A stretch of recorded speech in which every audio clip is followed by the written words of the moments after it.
वो कौन सा डर है जो आपको खूबसूरत बनाता है?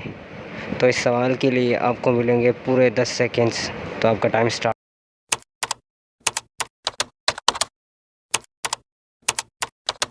तो इस सवाल का जवाब है पाउडर। इंसान की वो कौन सी चीज़ है जो नहाने से गीली नहीं होती? इस जवाब के लिए आपको मिलेंगे पूरे 10 सेकंड्स।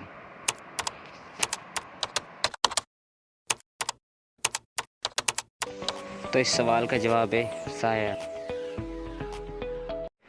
वो क्या चीज़ है जिसे टूटता देखकर कोई भी बचाने नहीं आता?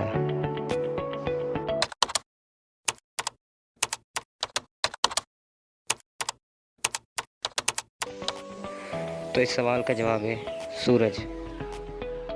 क्या आप बता सकते हैं ऐसी कौन सी चीज़ है जो बांधने के बाद भी चलती है?